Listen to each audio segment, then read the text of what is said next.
ಬಾಗಲಕೋಟೆಯಲ್ಲಿ ರಂಗೇರ್ತಾ ಇದೆ by election ಅಖಾಡ. ಕಾಂಗ್ರೆಸ್ನಿಂದ ಕಣಕ್ಕಿಳಿದಿರುವಂತ ಉಮೇಶ್ ಮೇಟಿ ಕುಟುಂಬದ ಸಿಂಪತಿ ಅಲೆ ಕಾಂಗ್ರೆಸ್ಗೆ ಪ್ಲಸ್ ಆಗತ್ತಾ ಅಂದ್ರೆ ಲೆಕ್ಕಾಚಾರಗಳಿರತ್ತೆ ಅಲ್ಲ, ಸ್ಟ್ರಾಟಜಿಗಳಿರತ್ತೆ. ಒಂದು ಟಿಕೆಟ್ ಅನೌನ್ಸ್ ಮಾಡ್ತಾರೆ ಅಂತಂದ್ರೆ ಅದಕ್ಕೆ ಅದರದೇ ಆದಂತ ಒಂದಷ್ಟು ಲೆಕ್ಕಾಚಾರವನ್ನು ಹಾಕೊಂಡಿರ್ತಾರೆ.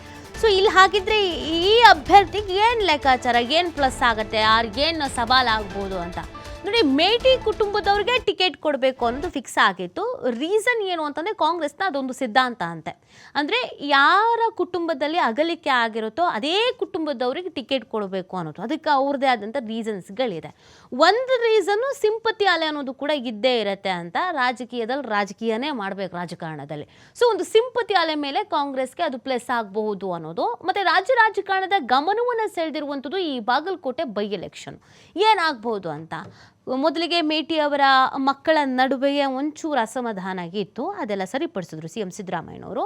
ಕಾರಣ ಮೇಟಿಯವರು ಮತ್ತು ಸಿದ್ದರಾಮಯ್ಯನವರು ಆಪ್ತರು. ಸೊ ಹಾಗಾಗಿ ಆ ಕುಟುಂಬದವರಿಗೆ ಟಿಕೆಟ್ ಸಿಗಬೇಕು, ಆ ಕುಟುಂಬದವರು ಒಂದಾಗಿರಬೇಕು ಅನ್ನೋದೊಂದು ಉದ್ದೇಶ. ಇನ್ನೂ ಒಂದು, ಹೈಕಮಾಂಡ್ ನಾಯಕರು ಕೂಡ ಸಿದ್ದರಾಮಯ್ಯನವರನ್ನು ಮುಂದಿಟ್ಕೊಂಡೆ ಟಿಕೆಟನ್ನು ಕೊಟ್ಟಿರೋದು. ಕಾರಣ ಗೆಲ್ಸ್ಕೊಂಡು ಬನ್ನಿ, ನಿಮ್ಮದೇ ಜವಾಬ್ದಾರಿ, ನಿಮ್ಮದೇ ಅಭ್ಯರ್ಥಿ ಗೆಲ್ಲಿಸ್ಕೊಂಡು ಬನ್ನಿ ಅಂತ. ಹಾಗಾಗಿ ಸಹಜವಾಗಿ ಕುತೂಹಲ, ಯಾವ್ದ್ಯಾವ್ದು ಇಲ್ಲಿ ಪ್ಲಸ್ ಪಾಯಿಂಟ್ ಆಗಬಹುದು, ಯಾವ್ದ್ಯಾವ್ದು ವರ್ಕೌಟ್ ಆಗಬಹುದು. ಮೇಟಿ ಅವರ ಕ್ಷೇತ್ರವೇ, ಈ ಹಿಂದೆ ಮೇಟಿ ಅವರೇ ಗೆದ್ದಿದ್ದು, ಕಾಂಗ್ರೆಸ್ನೇ ತೆಕ್ಕೆಯದ್ದೇ ಕ್ಷೇತ್ರ. ಹಾಗಾಗಿ ಈಗ ಅವರದ್ದೇ ಸರ್ಕಾರ ಇದೆ, ಅವರದ್ದೇ ಆಡಳಿತ ಇದೆ. ಹೀಗಿರಬೇಕಾದ್ರೆ ಅದೇ ಪಕ್ಷಕ್ಕೆ ವೋಟ್ ಹಾಕೋದು ಸೂಕ್ತ, ಅಥವಾ ಮೇಟಿಯವರ ನಿಧನದಿಂದ ಒಂದು ಸಿಂಪತಿ ಅನ್ನೋದಿದೆ, ಅದು ಕೂಡ ಪ್ಲಸ್ ಆಗಬಹುದು.